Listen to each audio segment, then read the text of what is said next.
Good morning friends, this is Faheem Ahmed. Welcome to Sydney. तो friend, मैं आपका एजुकेटर मेंटर फहीम अहमद आज आपके लिए अपने इंग्लिश कोर्स का 4 लेक्चर लेके आया हूं। तो गाइस, आज का लेक्चर जो है वो सब्जेक्ट एग्रीमेंट का लास्ट लेक्चर है। इसके बाद गाइस मैं आपके 2 लेक्चर और लूंगा जो एरर डिटेक्शन से रिलेटेड होंगे। सब्जेक्ट ऑफ एग्रीमेंट से जितनी हमारी एडवांस क्वेरीज बनती हैं वो सारी की सारी क्वेरीज में कोशिश करूंगा उसमें सेटअप करने की।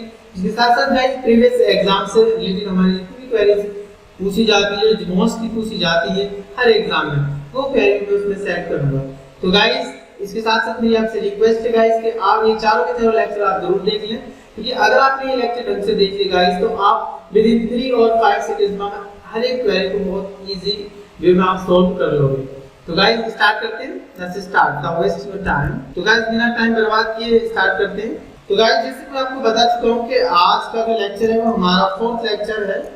आज के सेशन का 4th लेक्चर है, ठीक है गाइस। तो विदाउट वेस्ट योर टाइम, बिना देर के स्टार्ट करते हैं, ठीक है।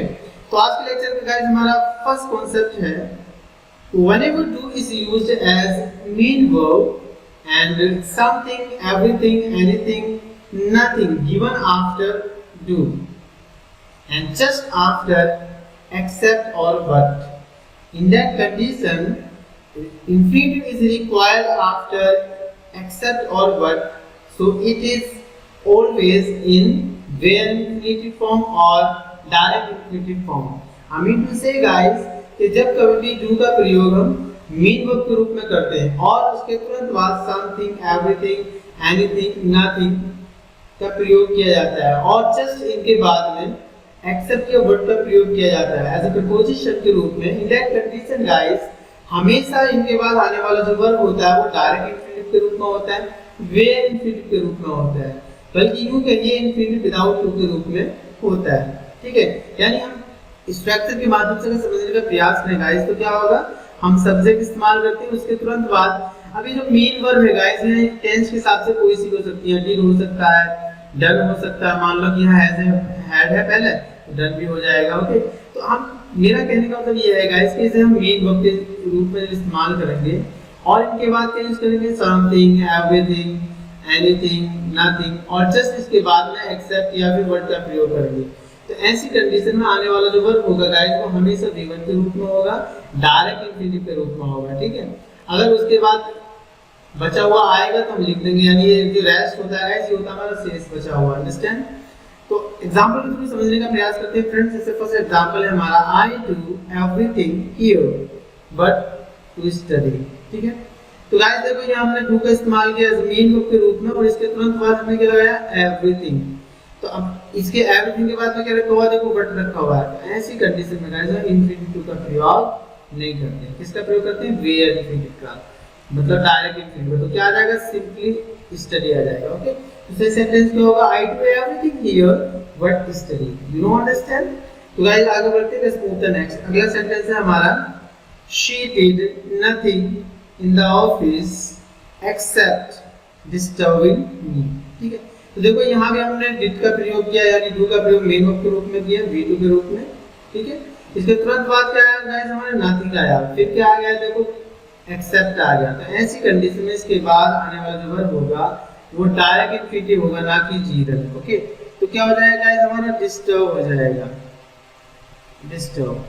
आई होप गाइस ये क्वेरी भी आपको अच्छे से समझ में आ गई होगी। तो आगे बढ़ते हैं, लेट्स मूव द नेक्स्ट। तो गाइस आज के सेशन का हमारा सेकंड कॉन्सेप्ट है कि अगर गाइस अगर यही कंडीशन हमारी सेम हो और डू को छोड़कर अन्य कोई वर्ब आ जाए, मान लो कि जब कभी भी हम किसी भी वर्ब के बाद में क्या आता है हमारा, नथिंग, एवरीथिंग, समथिंग, एनीथिंग आता है, एक्सेप्ट डू, यानी डू को छोड़कर उसके बाद क्या आता है गाइस, हमारा बट या एक्सेप्ट आता है। तो ऐसी कंडीशन में अगर कोई वर्ब का रिक्वायरमेंट होता है तो वर्ब हमेशा क्या होता है गाइस, हमारा इंफिनिटिव विद टू होता है, अंडरस्टैंड। मान लो कि यहाँ डू को छोड़कर, देखो इससे पहले वाला जो कॉन्सेप्ट था हम डू को मेन वर्ब की तरह इस्तेमाल कर रहे थे, परंतु गाइस यहाँ हम डू को छोड़कर अन्य कोई दूसरी वर्ब होगी, कंडीशन बाकी सेम होगी जो हमने पीछे पढ़ी पिछले फर्स्ट कॉन्सेप्ट में। तो ऐसी कंडीशन में गाइस हम क्या इस्तेमाल करते हैं, इंफिनिटिव विद टू का प्रयोग करते हैं, अंडरस्टैंड। एग्जांपल में समझने का प्रयास करते हैं, जैसे she wants everything except work hard. तो गाइस ये देखो हमारा डू यूज नहीं हुआ मेन वर्ब में, क्या यूज हुआ हमारा वांट्स यूज हुआ। तो उसके बाद क्या हमारा एवरीथिंग आ गया, ठीक, फिर एक्सेप्ट भी आ गया। तो ऐसी कंडीशन में गाइस हम क्या इस्तेमाल करेंगे, इंफिनिटिव टू। तो क्या हो जाएगा हमारा to work hard. You understand? I hope guys ये सेंटेंस आपको अच्छे से समझ में आ गया होगा। आगे बढ़ते हैं, let's move the next. He caught something what is love, ठीक है। मैं सिंपली यहाँ कह सकता हूँ जैसे उसने कुछ प्राप्त किया, ठीक है गाइस, सिवाय उसकी प्राप्त किया, तो नाउन रखा हुआ है, ठीक है।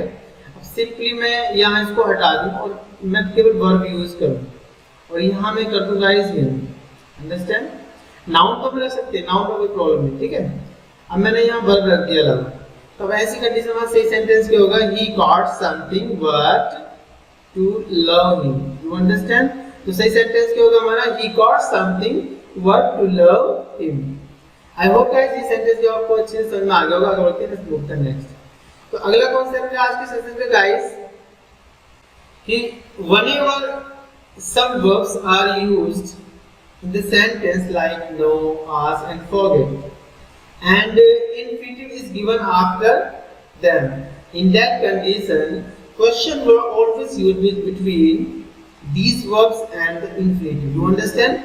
तो I mean to say guys कि जब कभी भी कुछ क्रियाएं हमारी ऐसी होती हैं जैसे know, ask, forget, ऐसी क्रियाएं होती हैं, अगर हम इनका इस्तेमाल करते हैं किसी सेंटेंस में मेन वर्ब के रूप में गाइस, और इनके बाद किसी इंफिनिटिव का रिक्वायरमेंट होता है, तो ऐसी कंडीशन में गाइस इन वर्ब के और इंफिनिटिव के बीच में हम हमेशा एक डब्ल्यूएच फैमिली वर्ड रखते हैं मीनिंग के आधार पर। चाहे हम हाउ रखें, व्हेन रखें या व्हाई रखें, वो उसके मीनिंग के आधार पर हमें सेट करना होता है, ठीक। जैसे स्ट्रक्चर के माध्यम से हम देखें, देखो मैंने सब्जेक्ट रखा, फिर हमने ये वर्ब रख दी मेन वर्ब, चाहे हम नो रखें और टेंस के साथ हमारी चेंज हो जाएगी, नो, नोज, न्यू, ठीक है, आस्क हो या फॉरगेट हो, ठीक है। फिर इसके बाद क्या आ जाएगा भाई, हमारा इंफिनिटिव का रिक्वायरमेंट हुआ था। ऐसी कंडीशन में देखो मैंने इस वर्ब के इसके बीच में क्या लगाया, WH family word. You understand? तो गाइस एग्जांपल को समझने का प्रयास करते हैं। जैसे she knows to cook food in the kitchen, ठीक है, यानी वो किचन में खाना बनाना जानती है, यानी वो जानती है कि किचन में खाना कैसे बनाया जाता है। तो गाइस देखो नो यूज हुआ, फिर इसके बाद इंफिनिटिव यूज हुआ। तो अब हम क्या करेंगे, इस नो के और इस इंफिनिटिव के बीच में क्या लगाएंगे, डब्ल्यूएच फैमिली वर्ड, ठीक है।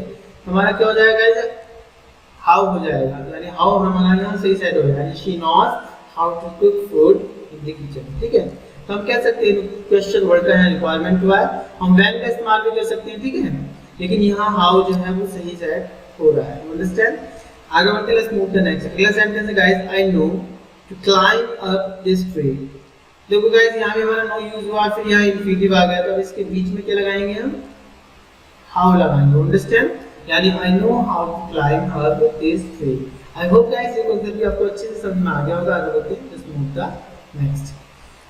अगर गाइस मैं बात करूँ इन्हीं वर्ब्स की, जो मैंने वर्ब्स अभी आपको बताई हैं, चाहे वो नो हो, आस्क हो या फॉरगेट हो, ठीक, अगर इनके बाद डबल इंफिनिटिव आता है, अभी तक हम क्या यूज कर रहे थे, सिंगल इंफिनिटिव यूज कर रहे थे। मान लो कि अभी हमने यहाँ जो यूज किया गाइस, हमने सिंगल इंफिनिटिव यूज किया।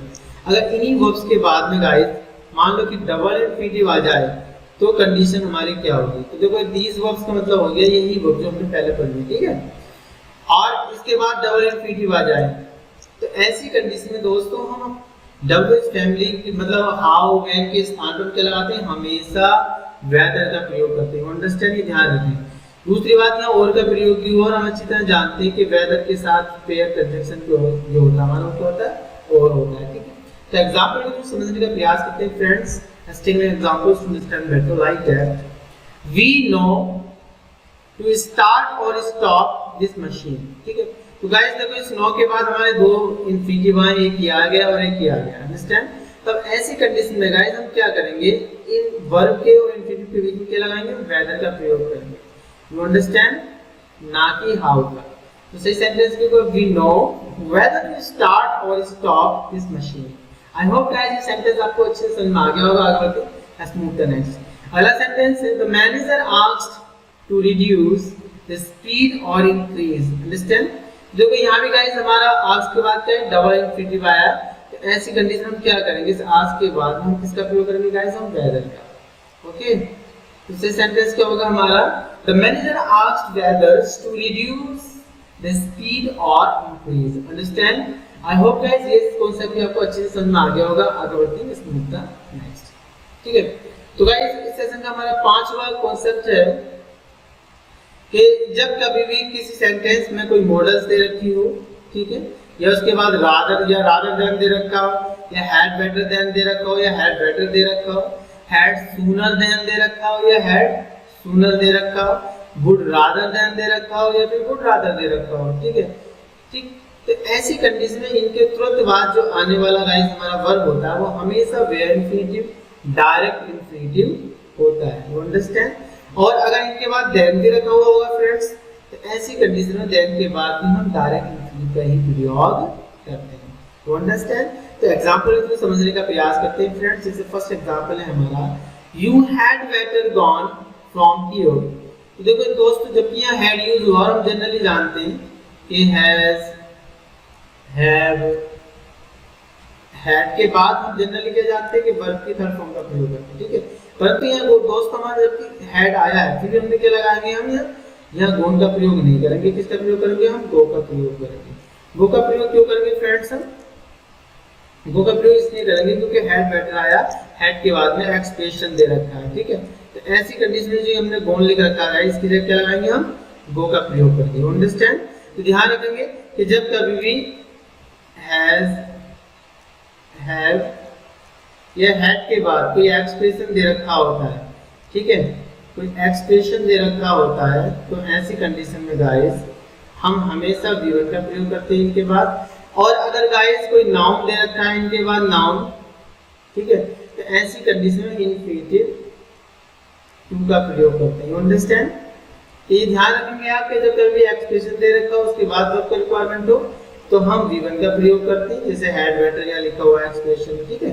और गाइस अगर कोई नाउन दे रखा होगा तो ऐसी कंडीशन का इस्तेमाल करेंगे इंफिनिटिव टू का। जैसे सपोज दैट अगर मैं ये सेंटेंस बोलूं कि आई हैव अ पेन, ठीक है, तो देखो नाउन आ गया, तो मैं वर्ब लगाऊंगा, तो क्या लगाऊंगा, टू लगा, टू राइट दिस लेटर, ठीक है, to write this letter, you understand. This sentence को हमारा I have a pen to write this letter. तो आई होप गाइस ये फैक्ट आपको समझ में आ गया होगा, ठीक है। एग्जाम्पल की अगर मैं बात करूं तो ये फर्स्ट एग्जाम्पल था हमारा, यू हैड बेटर, तो गो की जगह क्या हो जाएगा फ्रेंड्स हमारा, गो फ्रॉम हियर, ठीक है। तो वी1 का प्रयोग करेंगे, अंडरस्टैंड। मान लो कि इसके बाद अगर देन भी दे रखा हुआ था तो तब भी हम क्या का प्रयोग करते हैं, वेयर का प्रयोग करते हैं। जैसे you had better go then to stay here, तो यहाँ गाइस हम इंफिनिटिव टू नहीं लगाएंगे बल्कि क्या लगाएंगे गाइस, हम स्टे, ठीक है। क्योंकि हम जानते हैं कि जब कभी भी एंड, देन, एज या लाइक से दो इंफिनिटिव जोड़े जाते हैं तो हमेशा गाइस इनके पहले तो इंफिनिटिव टू हम लगा सकते हैं, परंतु इनके बाद हमेशा वेयर इंफिनिटिव का प्रयोग किया जाता है। तो आई होप गाइस ये कॉन्सेप्ट आपको रूट एंड ग्रांड समझ में आ गया होगा। आगे बढ़ते हैं, लेट्स मूव द नेक्स्ट, ठीक है। तो गाइस अगर मैं छठे कॉन्सेप्ट की बात करूं आज के सेशन में, तो छठा कॉन्सेप्ट है हमारा कि whenever two infinitives are joined by and or except but then as and like, in that condition infinitive with to is always used before them and where infinitive is used after them। तो कहना चाह रहा है कि जब कभी भी दो इंफिनिटिव किससे जुड़े जाते हैं, हमारे एंड से, और से, एक्सेप्ट से, बट से, देन से, एज से या लाइक से, ठीक है फ्रेंड्स। तो ऐसी कंडीशन में इनसे पहले तो हम इंफिनिटिव का प्रयोग कर सकते हैं, परंतु इनके बाद हमेशा हम वेयर इंफिनिटिव का प्रयोग करते हैं।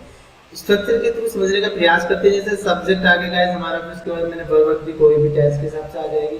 फिर मैंने क्या रखा गाइस, देखो इंफिनिटिव टू रखा है, फिर उसको जोड़ा गाइस है मैंने ये जो मैंने आपको बताया कुछ कंजंक्शन या प्रीपोजिशन, जैसे एंड हुआ, एक्सेप्ट हुआ, देन हुआ, है ना, ये कंजंक्शन भी है, इसमें कुछ और प्रीपोजिशन भी है, अंडरस्टैंड। तो गाइस अब इनके पहले तो देखो मैंने यहाँ रख दिया इंफिनिटिव टू, लेकिन इनके बाद अगर मैं रखूंगा तो क्या रखूंगा गाइस, हमारा हमेशा वेयर इंफिनिटिव आएगा, अंडरस्टैंड। तो आई होप गाइस ये स्ट्रक्चर आपको समझ में आ गया होगा। एग्जांपल को समझने का प्रयास करते हैं। जैसे फर्स्ट एग्जांपल है गाइस हमारा, अगर हम फर्स्ट एग्जांपल की बात करूं, he wants to come and talk to me, ठीक है। तो गाइस यहाँ देखो एंड से मैंने इंफिनिटिव जोड़े हैं दो, ठीक, एक इंफिनिटिव तो हमारा ये हो गया टू कम और दूसरा हो गया हमारा टॉक, ओके। तो ऐसी कंडीशन में इससे पहले तो हम इंफिनिटिव का प्रयोग कर सकते हैं, लेकिन इसके बाद वेयर इंफिनिटिव का प्रयोग करते हैं। देखो टॉक के साथ हमने टू नहीं लगाया, तो मैं कह सकता हूँ कि ये सेंटेंस हमारा पूरी तरह से सही है। क्यों सही है? क्योंकि यहाँ ही के बाद जो हमारी वर्ब आई है V5 में आई है सिंगुलर फॉर्म में, पूरा पार्ट सही रखा हुआ है। इन्फिनिटिव एंड से जोड़े गए, इन्फिनिटिव का पहला वाला इन्फिनिटिव है और बाद वाला पहला इन्फिनिटिव है, और टॉप के साथ किसका प्रयोग करते हैं गाइस? टू का। तो हम कह सकते हैं सेंटेंस पूरी तरह से हमारा सही है। ओके, आगे बढ़ते हैं, लेट्स मूव टू नेक्स्ट। अगला सेंटेंस है there is nothing to do but to wait. ठीक है, तो गाइस देखो यहाँ पे हमने व्हाट से क्या जोड़े? दो इन्फिनिटिव जोड़े। इससे पहले एक इन्फिनिटिव आया टू डू और इसके बाद भी एक इन्फिनिटिव आया टू वेट। तो गाइस जैसे कि मैं आपको पहले ही बता चुका हूँ कि जब कभी भी दो इन्फिनिटिव हमारे एंड से, और से, वर्ड से, एक्सेप्ट से, लाइक से, एस से जोड़े जाते हैं तो पहले तो हम इन्फिनिटिव लगा सकते हैं, लेकिन बाद में हमेशा वे इन्फिनिटिव आता है। तो हमारा ये टू है गाइस गलत हो जाएगा। सही सेंटेंस क्या होगा हमारा? There is nothing to do but wait. Okay, तो आगे बढ़ते हैं, स्मूथ द नेक्स्ट। अगला सेंटेंस है गाइस हमारा third sentence, she had something to sell then to distribute. ठीक है, तो गाइस अगर मैं इसकी बात करूं तो देखो सिंपली मैंने आपसे कहा भी था कि जब कभी हैज और हैड के बाद कोई नाउन आता है तो देखो समथिंग नाउन आया, इसके बाद अगर वर्ब का रिक्वायरमेंट होता है तो इन्फिनिटिव टू होता है, तो देखो टू आया। ठीक, दूसरी बात गाइस हमें पता है कि देन से दो इन्फिनिटिव जोड़ेंगे, एक इससे पहला आया और एक इसके बाद आया। तो ऐसी कंडीशन में पहले वाला तो इन्फिनिटिव विद टू हो सकता है, परंतु बाद वाला हमेशा क्या होता है? Way infinitive. तो गाइस हमारा रॉन्ग हो जाएगा। सही सेंटेंस क्या होगा? She had something to sell then distribute. Understand? तो गाइस आगे बढ़ते हैं, लेट्स मूव टू नेक्स्ट। अगला सेंटेंस है हमारा आई वांट टू सेव और किल हिम। ठीक है, तो गाइस देखो यहाँ मैंने और से दो सेंटेंस मतलब दो इन्फिनिटिव जोड़े हैं। इससे पहला वाला इन्फिनिटिव विद टू है, परंतु इसके बाद वाला वे इन्फिनिटिव। तो हम कह सकते हैं ये सेंटेंस हमारा पूरी तरह से सही है। ओके, तो आगे बढ़ते हैं guys, let's move to next. आज के गाइस हमारा सातवां कांसेप्ट है, अगला कांसेप्ट है। ठीक, अगला कांसेप्ट है गाइस के एडवाइस और allow are the verbs which are used as intransitive verb. They always take gerund and they are used as transitive verb. They always take infinitive with the to. You understand? तो जब कभी भी advise और allow intransitive verb के रूप में इस्तेमाल करते हैं तो ऐसी कंडीशन में इनके बाद क्या आता है? हमारा gerund आता है। और अगर इसको हम ट्रांसिटिव वर्ब के रूप में यूज करते हैं, ट्रांसिटिव वर्ब मतलब अगर इनके बाद कोई ऑब्जेक्ट दे रखा है तो ऐसी कंडीशन के बाद आने वाला जो वर्ब होता है वो इंफिनिटिव विद टू होता है। अंडरस्टैंड? और अगर गाइस इनको हम पैसिव फॉर्म में यूज करें तो ऐसी कंडीशन में हमेशा अपने साथ ही इंफिनिटिव विद टू लेती है। ठीक है, तो ये इसका स्ट्रक्चर है गाइस, जैसे सब्जेक्ट फिर एडवाइस लग गया, मैंने टेंस के साथ ही चल जाएगा, अलाउ हो गया। अब इसके बाद क्या रखा है? ऑब्जेक्ट, यानी ये जो वर्ब यहां यूज हुई है वो ट्रांसिटिव वर्ब के रूप में यूज हुई है। You understand? तो ऐसी कंडीशन के बाद क्या आएगा गाइस? हमारा इंफिनिटिव टू आएगा। ओके, और ये क्या हमारा बचा हुआ हो गया है। तो एग्जांपल ये हमारा फर्स्ट एग्जांपल मतलब फर्स्ट स्ट्रक्चर हो गया फ्रेंड्स। अगर मैं इसके सेकंड स्ट्रक्चर की बात करूं, सेकंड स्ट्रक्चर अगर इसको मैं पैसिव फॉर्म में यूज कर लूं, पैसिव फॉर्म मतलब जैसे मैंने यहां सब्जेक्ट रख दिया और ये बी क्या हुआ हमारा? Is am are was will be और शैल बी। हम अच्छी तरह से जानते हैं फ्रेंड्स कि विल बी और शैल बी मतलब is am are was will be और शैल बी के बाद जब वर्ब की थर्ड फॉर्म आती है तो फॉर्म क्या कहलाती है? हमारी पैसिव फॉर्म कहलाती है। देखो ये मैंने थर्ड फॉर्म रखी है, तो ये हमारा सेंटेंस हो गया हमारा पैसिव फॉर्म में होगा। तो ऐसी कंडीशन में अगर कोई वर्ब आएगा तो क्या होगा? इंफिनिटिव टू ही होगा। Okay, infinitive to. अंडरस्टैंड? तो हमारा सेकंड स्ट्रक्चर था। अगर मैं इसके थर्ड स्ट्रक्चर की बात करता तो थर्ड स्ट्रक्चर हमारा क्या होता? मान लो कि ये सब्जेक्ट हो गया और इसके बाद एडवाइस, ठीक, या फिर क्या आता फ्रेंड्स? हमारा अलाउ आ जाता। ओके, अब इनके तुरंत बाद कोई वर्ब आता है तो वो क्या होता है फ्रेंड? हमारा जीरंड होता है। You understand? क्योंकि जब ये इंट्रांसिटिव वर्ब के रूप में यूज करते हैं तो ऐसी कंडीशन में अपने साथ इसको लेते हैं जीरंड को। तो एग्जांपल को समझने का प्रयास करते हैं फ्रेंड्स, लाइक दैट, जैसे ही इज अलाउड स्टेइंग हियर। तो हमें पता है गाइस कि इसके बाद वर्ब की थर्ड फॉर्म आई है यानी पैसिव फॉर्म में, तो ऐसी कंडीशन में जीरंड का रिक्वायरमेंट नहीं करेंगे। क्या आएगा हमारा यहाँ गाइस? इंफिनिटिव टू आएगा। तो क्या हो जाएगा? To stay. ठीक है, टू स्टे हियर। सही सेंटेंस होगा he is allowed to stay here. Okay guys, तो ये सेंटेंस आपको फर्स्ट सेंटेंस अच्छे से समझ आ गया होगा। सेकंड सेंटेंस की ओर आगे बढ़ते हैं। सेकंड सेंटेंस हमारा she is always advised to prepare competitive exams. ठीक है, तो यहाँ भी देखो गाइस इसके बाद वर्ब की थर्ड फॉर्म आई है यानी यहाँ भी हमने पैसिव फॉर्म ली है, तो अब यहाँ क्या हो जाएगा? हमारा इंफिनिटिव टू हो जाएगा। ठीक है, तो ये सेंटेंस हमारा पूरी तरह से सही होगा। आई होप गाइस ये कांसेप्ट आपको अच्छे से समझ में आ गया होगा। गाइस आगे बढ़ते हैं, मूव टू नेक्स्ट। ठीक है, जिसका मैंने थर्ड स्ट्रक्चर मैंने यहाँ लिखा भी है कि गाइस जब हम इसको किसके रूप में यूज करते हैं? इंट्रांसिटिव वर्ब के रूप में। मान लो कि ये जो वर्ब है ये क्या है हमारी गाइस, एडवाइस या फिर अलाउ है। ओके, वैसे कैसे यूज कर रहे हैं, ट्रांसफर के रूप में, अंडरस्टैंड। तो ऐसी कंडीशन के बाद हम किसका प्रयोग करते हैं, जीरन का प्रयोग करते हैं। You understand guys.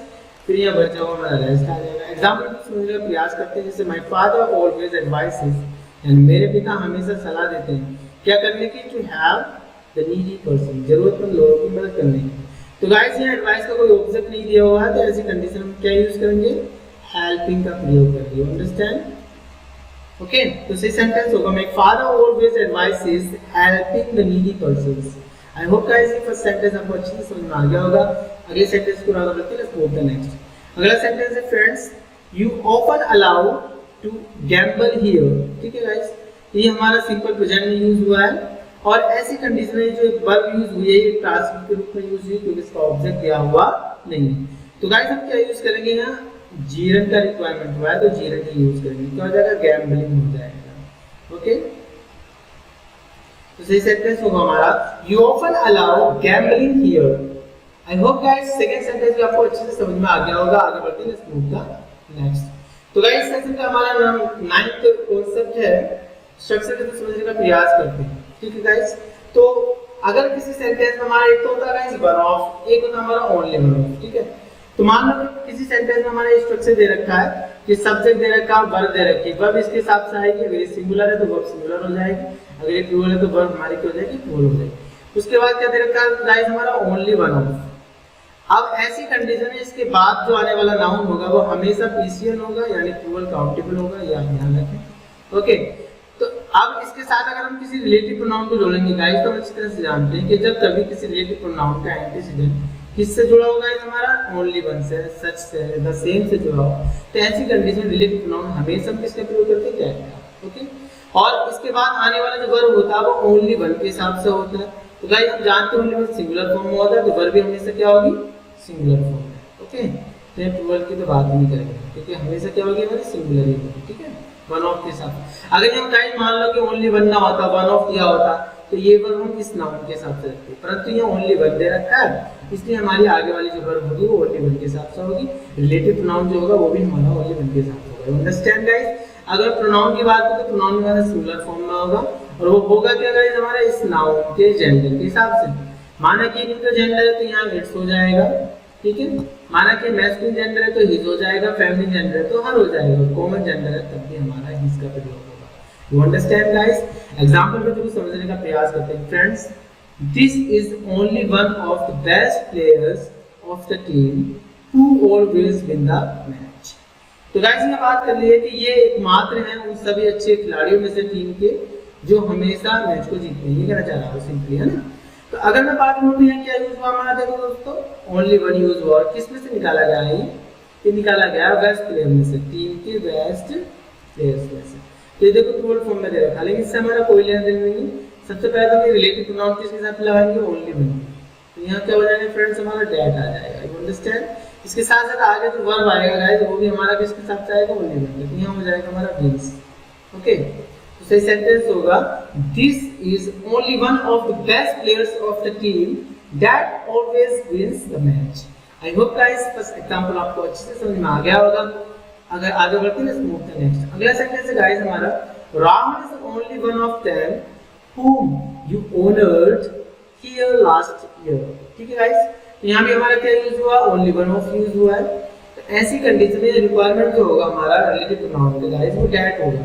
No matter कि सब्जेक्ट को हटाया गया है ऑब्जेक्ट, वैसे यहाँ ऑब्जेक्ट को हटाया गया लेकिन होगा दैट। हम जानते हैं कि दैट का प्रयोग हम ऑब्जेक्ट और सब्जेक्ट दोनों को हटाने के लिए कर सकते हैं। ठीक है, तो ओनली वन यहाँ हमारा एंटीसीडेंट दे रखा है तो रिलेटिव प्रोनाउन दैट ही आएगा। You understand guys. तो ये सेंटेंस में आपको अच्छे से समझ में आ गया होगा गाइस। अगला सेंटेंस है हमारा, you are only one of us who does not submit his fees on time। तो कह लिया कि आप एकमात्र हम में से एकमात्र हो जो अपनी फीस समय पर जमा नहीं करता है। ठीक है, तो ओनली वन के साथ आ रहा है तो रिलेटिव प्रोनाउन हमारा क्या आ जाएगा गाइस, हमारा दैट आ जाएगा। You understand guys. अब हमें पता है कि सिंगुलर है तो इसमें वर्ब हमने क्या लगाई, सिंगुलर फॉर्म है। अब हमें ये भी पता है कि ये अस जो है ये हमारा कॉमन जेंडर है, इसका जेंडर क्लियर नहीं है तो हम यहाँ पॉसिबल केस ही कर लेंगे। ही का पॉसिबल क्या हो जाएगा हमारा केस। आई होप गाइस ये सेंटेंस आपको अच्छे से समझ में आ गया होगा। आगे बढ़ते हैं, मूव द नेक्स्ट। तो अगला कॉन्सेप्ट है हमारा 10वां कॉन्सेप्ट आज के सेशन का। तो गाइस मैंने कुछ स्ट्रक्चर लिखे वन ऑफ के। तो जैसे मैंने आपको बताया कि जब कभी वन ऑफ का प्रयोग किया जाता है तो ऐसी कंडीशन वन ऑफ के बाद आने वाला जो गाइस नाउन होता है वो हमेशा ट्रूअल काउंटेबल होता है, ठीक है, यानी हम कह सकते हैं पीसीएम होता है, ठीक। परंतु इसके बाद आने वाला जो वर्ब होगा वो हमेशा सिंगुलर होगा, क्योंकि वर्ब किसके साथ आएगा, वन के साथ। तो जब कभी वन ऑफ का प्रयोग एज सब्जेक्ट यूज होता है गाइस, तो वन ऑफ के बाद आने वाला नाउन तो प्लूरल फॉर्म में होता है, परंतु वर्ब हमेशा सिंगुलर फॉर्म में होता है। You understand? तो इसमें की कोई जरूरत नहीं। You understand? अगर गाइस मैं प्रोनाउन की बात करूं तो प्रोनाउन के हमारा क्या होता है, सिंगुलर फॉर्म में होता है, लेकिन होता किसके साथ है, इसके जेंडर के हिसाब से। माना इसका जेंडर न्यूट्रल जेंडर है तो इट्स आ जाएगा, फेमिनिन जेंडर है तो हर आ जाएगा, और मैस्कुलिन जेंडर है तो इस आ जाएगा, ठीक है गाइस। फर्स्ट स्टेप में आपको समझ आ गया होगा। अगर सेकंड स्ट्रक्चर की बात करूं, उसको ऑब्जेक्ट के रूप में यूज करूं तो कैसे यूज करेंगे, सब्जेक्ट वर्ब। वर्ब जो आएगी वो टेंस के मतलब इसके सब्जेक्ट के साथ आएगा, अगर सिंगुलर है तो वर्ब सिंगुलर, ये प्लूरल है तो वर्ब प्लूरल, ठीक है गाइस। वन ऑफ का प्रयोग करेंगे और इसके बाद आने वाला जो नाउन होगा वो क्या होगा गाइस, हमारा पीसीएम होगा, प्लूरल फॉर्म में, ठीक है, ऐसे कर सकते हैं। फिर इसके बाद रिक्वायरमेंट हुआ किसका गाइस, हमारा रिलेटिव प्रोनाउन का। तो ऐसी कंडीशन हु का प्रयोग करते हैं, दैट का प्रयोग नहीं करते, ये ध्यान रखेंगे हम। दैट का प्रयोग हम कब करते हैं गाइस, जब ये नाउन जो है कहां में दे रखी होती है, सुपरलेटिव डिग्री में दे रखी होती है, तो ऐसी कंडीशन में हम दैट का प्रयोग करते हैं। आप काय का प्रयोग करेंगे, हु का ही प्रयोग करेंगे, ठीक है। उसके बाद गाइस दैट का आ सकता है हमारा जब ये सुपरलेटिव डिग्री में, विच का आ सकता है जब ये नाउन हमारा नॉन लिविंग होगा। You understand? तो मैंने इसमें तीनों इंडिकेट कर रखे हैं, हु भी कर रखा है, वो दैट भी और विच भी, ठीक। आगे जो वर्ब आता है वो हमेशा प्लूरल फॉर्म में होता है, क्योंकि आगे का जो वर्ब होता है वो इस एंटीसीडेंट के हिसाब से आता है, इस नाउन के हिसाब से आता है, और आने वाला जो प्रोनाउन होता है ऐसी कंडीशन में हमेशा दिया रहता है। You understand friend? ठीक है, तो इस स्ट्रक्चर भी आपको अच्छे से समझ में आ गया होगा। हमारे स्ट्रक्चर की बात करें फ्रेंड्स, तो अगला क्या होगा हमारा, सब्जेक्ट प्लस वर्ब। वर्ब इसके साथ जाएगी सब्जेक्ट के, सिंगुलर तो सिंगुलर, प्लूरल तो प्लूरल, वन ऑफ आ जाएगा, फिर सुपरलेटिव डिग्री में जोड़वा दो, ठीक है। तो नाउन क्या में जो है सुपरलेटिव डिग्री में, नाउन हमेशा क्या होगा, पीसीएम, ट्रूअल काउंटेबल होगा, ओके। तो ऐसी कंडीशन रिलेटिव प्रोनाउन हमारा दैट हो जाएगा गाइस, अब हु का प्रयोग नहीं करेंगे, ठीक। और आगे आने वाला जो वर्ब होगा वो हमेशा इसी एंटीसीडेंट के साथ आएगा, इस नाउन के साथ। अब ये नाउन हमेशा प्लूरल होगा तो वर्ब प्लूरल हो जाएगा, प्रोनाउन भी प्लूरल हो जाएगा, तो नाउन क्या आ जाएगा हमारा देयर। आई होप गाइस ये स्ट्रक्चर्स आपको अच्छे से समझ आ गए होंगे। एग्जांपल से समझने का प्रयास करते हैं। तो जैसे फर्स्ट एग्जांपल है गाइस हमारा, अगर मैं फर्स्ट एग्जांपल की बात करूं, one of you have submitted your documents today, ठीक है गाइस। तो मैं बात कर रहा हूं आप में से किसी एक की, तो ऐसी कंडीशन में वर्ब जो आएगा गाइस वो हमारा सिंगुलर फॉर्म में आएगा, तो हैव तो आएगा, क्या आ जाएगा हमारा हैज। इसके साथ साथ गाइस अब मैं बात करूं ये पोजीशन की, तो पोजीशन किसका दिखाएंगे, वन का। अब वन निकाला गया है इसमें से, और ये हमारा कॉमन जेंडर है, तो यहाँ योर की जगह क्या आ जाएगा फ्रेंड, हमारा हीज आ जाएगा, ठीक है। कुछ फ्रेंड्स ये सोच रहे होंगे कि यहाँ हमारा वंस क्यों नहीं हुआ, तो वंस हम जब यूज करते हैं वन का परसेंटेज, जब वन एज ए सब्जेक्ट की तरह यूज होता है, तो मतलब पर्सनल प्रोनाउन की तरह इस्तेमाल होता है, ऐसी कंडीशन में इसका परसेंटेज हम वंस इस्तेमाल करते हैं। अब यहाँ गाइस हमारा डिस्ट्रीब्यूटिव में यूज हुआ है, तो ऐसी कंडीशन इस नाउन के जेंडर के हिसाब से रखते हैं, नाउन या प्रोनाउन। अब ये कॉमन जेंडर है तो हम क्या लाएंगे गाइस, आई होप गाइस फर्स्ट सेंटेंस आपको अच्छे से समझ आ गया होगा। अगला सेंटेंस है guys, I met one of them who were present there that day, ठीक है। तो वो कह रहा है कि वो आपने उनमें से एक से मिला है ना, जिन्हें जो उपस्थित थे, कहाँ, वहाँ उस दिन। तो वहाँ अब ये जो गाइस हमारा वो आया है, ये सही आया कि इसके हिसाब से आया, और गाइस ये जो वर आया ये भी सही है, तो ये देम के हिसाब से आया, ठीक है। तो ये आप ध्यान रखें कि आगे जब वन ऑफ दिया हुआ दे रखा होता है, तो आगे का जो वर्ब आ रहा है नाउन के आगे का, वो किसके साथ आता है, हमारे इस नाउन के साथ आता है, ये प्रोनाउन के साथ, अंडरस्टैंड। तो ये सेंटेंस हमारा पूरी तरह से गाइस हमारा बिल्कुल सही है।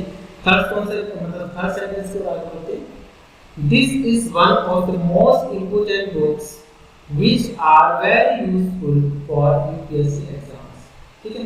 तो गाइस फिर यहाँ देखो बात करते चलिए, ये सुपरलेटिव डिग्री में दे रखा है, यानी जितनी भी हमारी इंपोर्टेंट बुक्स हैं उनमें से ये एक है, ठीक है गाइस, ये एक है जो बहुत ज्यादा उपयोगी है किसके लिए, यूपीएससी के। तो उपयोगी कौन है गाइस, हमारी जो इंपोर्टेंट बुक्स हैं, सबसे ज्यादा इंपोर्टेंट बुक्स हैं वो हमारी यूपीएससी के लिए उपयोगी है, तो उनमें से एक क्या हमारी ये।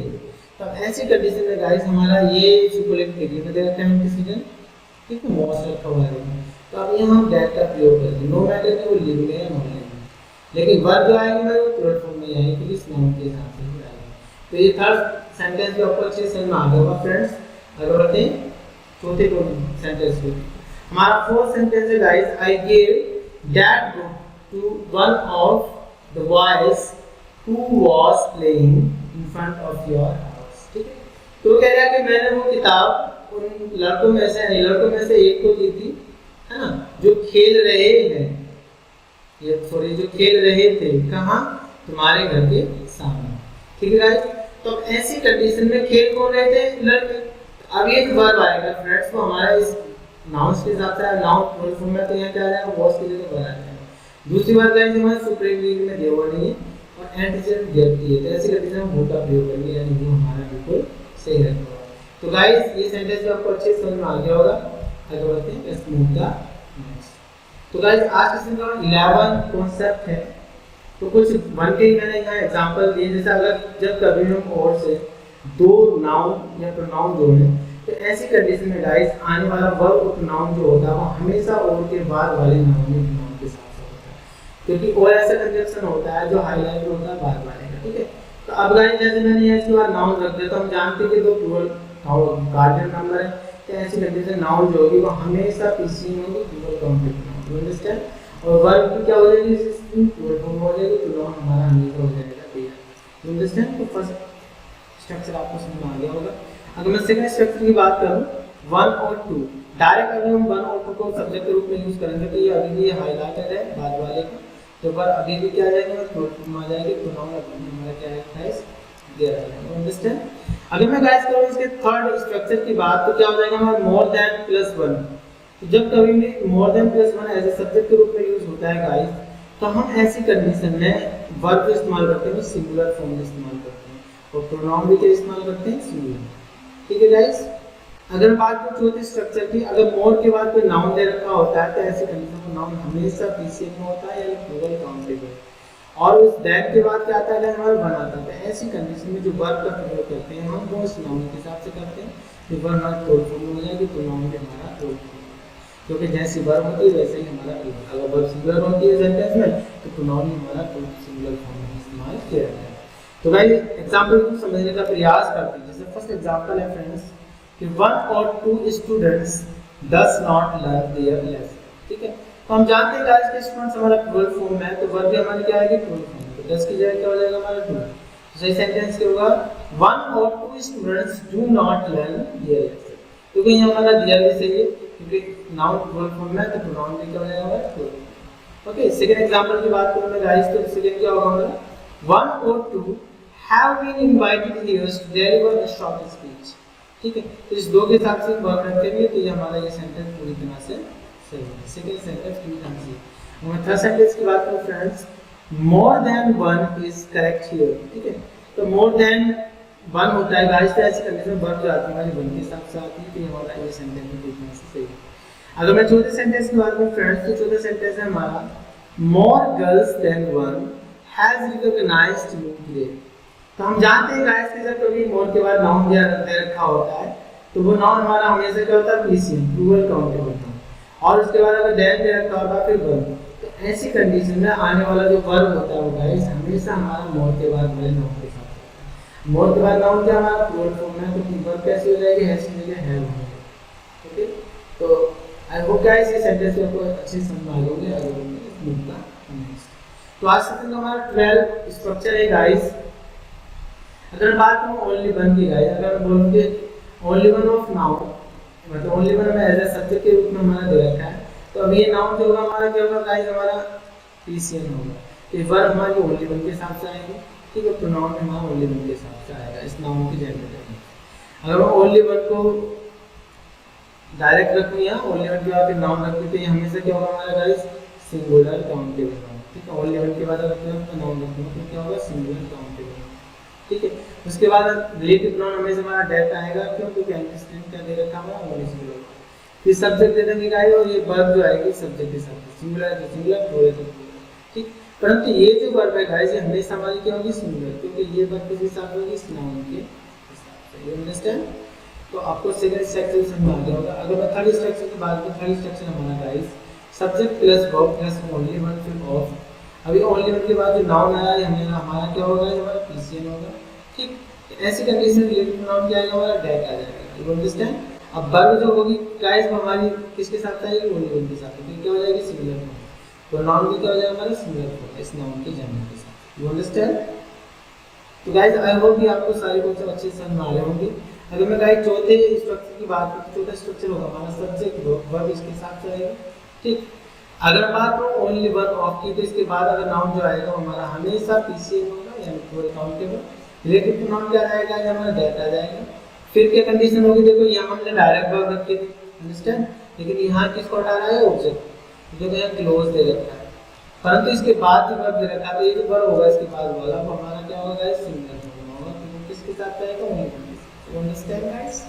ठीक, अगर मैं फ्रेंड्स एग्जांपल को समझाने का प्रयास करूं, जैसे फर्स्ट एग्जांपल है हमारा कि only one of you has submitted your monthly fees. ठीक है, तो आप में से एकमात्र एक ने, आप में से एकमात्र ने अपनी फीस,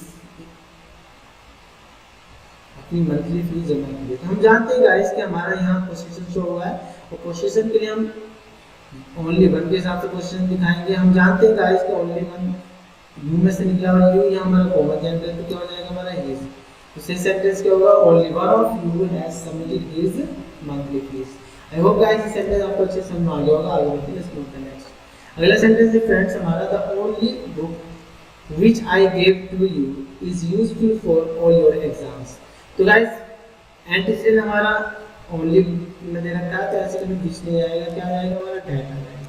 सही सेंटेंस क्या होगा, the only book that I gave to you is useful for all your exams। इस क्यों आया फ्रेंड्स हमारा ओनली बुक के हिसाब से, you understand। तो आगे बढ़ते हैं गाइस। अगला सेंटेंस हमारा, this is only one of the most important messages which you sent to me was not read by me। Okay, तो यहाँ भी मैंने जो एंटीसीडेंट है गाइस वो हमारा गाइस जो हुआ है ओनली वन से जुड़ा हुआ है। तो हम कह सकते हैं कि रिलेटिव प्रोनाउन हमारा गलत हो गया, क्या आ जाएगा हमारा डेट। दूसरी बात गाइस हमारी यहाँ ऑब्जेक्ट को हटाया गया। ठीक है, तो हम कह सकते हैं कि यहाँ का जो ऑब्जेक्ट को हटाया गया वर्ब डायरेक्ट दे रखी, अगर वर्ब दे रखी होती तो ओनली वन के साथ रखती। You understand. दूसरी बात उसके बाद जो नाउन आया वो हमारा क्या है गाइस, प्लूरल फॉर्म में। तो यहाँ तक का स्ट्रक्चर हमारा पूरा सही रखा हुआ है, जिस की जगह क्या हो जाएगा डेट। ठीक है, अब ये जो वॉज दे रखा है गाइस ये किसके साथ आएगा हमारा, द ओनली वन के साथ। यू अंडरस्टैंड, पैसिव फॉर्म में दे रखा है। ठीक है, तो ये सेंटेंस हमारा तीसरा भी बिल्कुल सही हो गया। मैं चौथे सेंटेंस की बात करूं गाइस, तो चौथा सेंटेंस है हमारा, you are the only one of them whom I know are my best friend। ठीक है, तो कह रहा है कि आप उनमें से एकमात्र हो जिन्हें मैं जानता हूं, जो क्या है मेरे बहुत अच्छे मित्र, यानी जो मेरा बहुत अच्छा मित्र है। ये कौन है बहुत अच्छा मित्र गाइस, हमारा ओनली वन। तो यहाँ वर्ब किसके साथ रहेगी, ओनली वन के इधर आ जाएगा, और रिलेटिव प्रोनाउन भी किसके साथ रहेगा, ओनली वन के। यहाँ क्या आ जाएगा हमारा। आई होप गाइस ये सारे के सारे सेंटेंस आपको अच्छे से समझ आ गए होंगे। आगे बढ़ते हैं। तो गाइस सेक्शन का हमारा 13 कॉन्सेप्ट है। तो गाइस कुछ वर्ड्स हमारी ऐसी होती हैं जो एक्टिव फॉर्म में अपने साथ हमेशा वेयर इन्फिनिटिव यानी डायरेक्ट इन्फिनिटिव को लेती हैं, परंतु जब उन्हें हम पैसिव फॉर्म में यूज करें तो ऐसी कंडीशन में वो अपने साथ इन्फिनिटिव टू ले लेते हैं। इसे स्ट्रक्चर के थ्रू समझने का प्रयास करते हैं। तो गाइस हमारी have, see, cause, grant, bid कुछ ऐसी वर्ड्स होती हैं जो अगर हम इन्हें एक्टिव सेंटेंस में यूज करें, मेन वर्ब के रूप में यूज करें, तो ऐसी कंडीशन में गाइस चाहे से हम ट्रांसटिव यूज करें, ट्रांसटिव अपने साथ इसको लेते हैं वेयर इन्फिनिटिव। You understand. ठीक, परंतु अगर गाइस हम इन्हें पैसिव फॉर्म में यूज कर रहे हैं, मानो कि देखो बी के बाद हमने थर्ड फॉर्म रख दी, मेड की मेड हो जाएगी, सी की सीन हो जाएगी, और बिड की बिडन हो जाएगी, ग्रांट की ग्रांटेड हो जाएगी, हमने माना ही थर्ड फॉर्म में हमने इस्तेमाल कर दी। ठीक है, तो गाइस ऐसी कंडीशन में आगे जो हम वर्ब रखेंगे ये वाली, तो काम करने में हो जाएगी हमारी इन्फिनिटिव विद टू। ओके, तो दोनों स्ट्रक्चर आपको अच्छे से समझ में आ गए होंगे फ्रेंड्स। अगर मैं थर्ड स्ट्रक्चर की बात करूं तो लेट ऐसी वर्ब है जो किसी भी स्थिति में अपने साथ इन्फिनिटिव विद टू को नहीं लेती, चाहे वो एक्टिव हो या पैसिव। हमेशा लेट के बाद आने वाला वर्ब वेयर इन्फिनिटिव यानी डायरेक्ट इन्फिनिटिव होता है। तो गाइस ये आपको थर्ड स्ट्रक्चर के अच्छे से समझ में आ गया होगा। अगर फोर्थ स्ट्रक्चर की बात करें तो फोर्थ स्ट्रक्चर में जैसे मैंने यहाँ लेफ्ट का पैसिव बना रखा है। ठीक है, देखो यहाँ भी मैंने क्या रखा है डायरेक्ट इन्फिनिटिव रखा है। ओके गाइस, तो ये भी आपको समझ में आ गया होगा। अगर मैं गाइस फिफ्थ स्ट्रक्चर की बात करूँ तो फिफ्थ स्ट्रक्चर में मैंने हेल्प को यूज किया। तो हेल्प ऐसी वर्ब होती है फ्रेंड्स जो अपनी बात जब कभी भी हेल्प का प्रयोग हम मेन वर्ब के रूप में करते हैं, एक्टिव सेंटेंस में यूज करते हैं, तो ऐसी कंडीशन में गाइस हेल्प के बाद आने वाला जो वर्ब होता है वो डायरेक्ट इन्फिनिटिव हो सकता है, वेयर इन्फिनिटिव हो सकता है, इन्फिनिटिव टू हो सकता है, इसके साथ साथ गाइस वो जीरन की फॉर्म में भी हो सकता है। जैसे मैंने स्ट्रक्चर के माध्यम से समझाने का प्रयास किया गाइस, माना मैंने हेल्प को यहाँ एमडी के रूप में यूज किया, मेन वर्ब के रूप में, ठीक। अब वो चाहे ट्रांसिटिव हो या इंट्रांसिटिव हो, नो मैटर। ऐसी कंडीशंस के बाद हम डायरेक्ट इन्फिनिटिव रख सकते हैं, इन्फिनिटिव टू रख सकते हैं और जीरन भी रख सकते हैं। Understand guys? कि पांचवा स्ट्रक्चर भी आपको अच्छे से समझ आ गया। तो मैं छठे स्ट्रक्चर की बात करूं गाइस, अगर हम हेल्प का प्रयोग पैसिव फॉर्म में करें तो ऐसी कंडीशन में हमेशा इसके बाद इन्फिनिटिव टू का प्रयोग करते हैं। पैसिव फॉर्म मतलब जब कभी भी हेल्प के मतलब इज एम आर वाज और बिंगो शब्द के बाद हेल्प का प्रयोग होता है, बल्कि थर्ड फॉर्म का प्रयोग होता है, तो ऐसी कंडीशन में किसी वर्ब का रिक्वायरमेंट होता है तो वो डायरेक्ट इन्फिनिटिव ना होकर इन्फिनिटिव होगा। You understand guys? अगर मैं गाइस बात करूं इसके छठे स्ट्रक्चर की, तो यहाँ पैसिव फॉर्म है, तो पैसिव फॉर्म में हमेशा क्या होता है हमारा गाइस, इन्फिनिटिव टू होता है। एक्टिव फॉर्म में मैंने आपको बताया तीनों हो सकते हैं, वेयर इन्फिनिटिव, इन्फिनिटिव टू और जीरो, ठीक है। अगर बात करूं सातवें स्ट्रक्चर की फ्रेंड्स, तो सातवां स्ट्रक्चर जब कभी भी एक्सप्रेशन यूज होता है, कांट, कुडंट, हैव, तो कुछ एक्सप्रेशंस होते हैं हमारे, जैसे कांट स्टैंड हुआ, कांट हेल्प हुआ या कांट वियर हुआ, तो ऐसे एक्सप्रेशंस होते हैं गाइस इनके बाद हमेशा हम जीरन का प्रयोग करते हैं। तो चाहे मैं कांट या फिर कुडंट हेल्प का प्रयोग करूं, इसके बाद अगर मैं गाइस ऑब्जेक्ट रखता हूं तब भी सही है, नहीं रखेंगे तब भी, परंतु इसके बाद अगर कोई वर्ब आ रहा है तो वो हमेशा क्या होगा गाइस, हमारा जीरन फॉर्म में होगा। ओके, तो ये सारे के सारे स्ट्रक्चर आपको अच्छे से समझ में आ गए गाइस। एग्जांपल से समझने का प्रयास करते हैं, ठीक है। तो पहला एग्जांपल दे रखा है गाइस हमारा, she always makes me laugh in the office. तो हमें पता है गाइस कि मेक्स जो यूज हुई हमारी V5 यूज हुई है, V5 हमारी एक्टिव फॉर्म में यूज होती है। तो अब इसके बाद जब कोई वर्ब रखेंगे तो क्या होगा हमारा डायरेक्ट इन्फिनिटिव। तो देखो मैंने पूरक के फॉर्म में रखी, यानी ये सेंटेंस हमारा पूरी तरह से गाइस सही है, ठीक है। अब मैं सेकंड सेंटेंस की बात करूं, I saw someone here and there to lift this box. तो कहना चाह रहा है गाइस कि मैंने किसी को ढूंढा या किसी को देखा इधर उधर, क्या करने के लिए, इस बॉक्स को उठाने के लिए। तो गाइस अब हम जानते हैं कि सी ऐसी वर्ब होती है कि अगर इन्फिनिटिव का रिक्वायरमेंट होता है तो वो डायरेक्ट इन्फिनिटिव होता है, ना कि इन्फिनिटिव। तो डायरेक्ट हो जाएगा हमारा लिफ्ट दिस बॉक्स हो जाएगा। और जनरली हम ये भी जानते हैं गाइस कि सॉ की सी के बाद प्रेजेंट पार्टिसिपल का प्रयोग करते हैं, लेकिन यहाँ रिक्वायरमेंट किसका होता है, इन्फिनिटिव का, इसलिए हम क्या यूज करेंगे, where infinitive direct infinitive. You understand? अगला सेंटेंस है हमारा guys, I let you to play with my toy, ठीक है। तो ऐसी कंडीशन में हम जानते हैं कि लेट ऐसी वर्ब होती है जो किसी भी कंडीशन अपने साथ इन्फिनिटिव का प्रयोग नहीं करती है ना, नहीं लेती है। तो हमारा सही सेंटेंस क्या होगा, I want you play with my toy, ठीक है। तो यहाँ वेयर इन्फिनिटिव का रिक्वायरमेंट हुआ, तो हम यहाँ क्या लगाएंगे, केवल प्ले लगाएंगे, तो यहाँ से यूज करेंगे। अंडरस्टैंड? अगला सेंटेंस है गाइस हमारा, you are made write a letter every Sunday, ठीक है। तो देखो यहाँ गाइस हमारा मेक जो है पैसिव फॉर्म में यूज हुआ है, तो ऐसी कंडीशन में इसके साथ क्या लगाएंगे, हम टू का प्रयोग करेंगे। सही सेंटेंस होगा, you are made to write a letter every Sunday. Understand? अगला सेंटेंस है गाइस हमारा, I am glad to study in this institute. तो गाइस यहाँ देखो हमारा लेट पैसिव फॉर्म में यूज हुआ है, थर्ड फॉर्म में इसकी, क्योंकि लेट की third, first, second and third तीनों फॉर्म में सेम होती है, ठीक है। तो यहाँ क्या लगाएंगे, वेयर इन्फिनिटिव। तो देखो यहाँ डायरेक्ट हमने टू नहीं लगाया, डायरेक्ट इन्फिनिटिव लगाया, तो सेंटेंस हमारा पूरी तरह से सही है, ठीक है फ्रेंड्स। अगला सेंटेंस हमारा, she helps me lift this box. देखो हेल्प के बाद हमने डायरेक्ट इन्फिनिटिव लगाया, ये भी सही है क्योंकि यहाँ एक्टिव फॉर्म में यूज हुआ। अब दूसरे से तो ये सेंटेंस हमारा सही हो गया गाइस। अगर अगले सेंटेंस की बात करूँ, I help you to solve the problem. देखो गाइस यहाँ मैंने इन्फिनिटिव टू का प्रयोग किया, तो ये स्ट्रक्चर हमारा सही है। तो जब इसको हम मेन वर्ब की तरह यूज करेंगे एक्टिव फॉर्म में, तो ऐसे सेंटेंस में इन्फिनिटिव भी सही होता है, वेयर इन्फिनिटिव हमारा सही होता है। अगला सेंटेंस गाइस हमारा, Rama help me solving this question. देखो ऐसी कंडीशन में हमारा जीवन भी सही होता है, ठीक है। तो जब इसको मेन वर्ब की तरह इस्तेमाल करेंगे एक्टिव फॉर्म में, तो जीवन भी सही होता है, इन्फिनिटिव भी सही होता है, वेयर इन्फिनिटिव भी सही होता है, ठीक है। अगर अगले सेंटेंस की बात करें तो अगला सेंटेंस हमारा friends, I can't help you lifting this box, ठीक है। तो देखो ये कांट हेल्प का एक्सप्रेशन यूज हुआ है, तो ऐसी कंडीशन जीवन का प्रयोग करेंगे गाइस। तो ये सेंटेंस आपको अच्छे से समझ में आ गया होगा।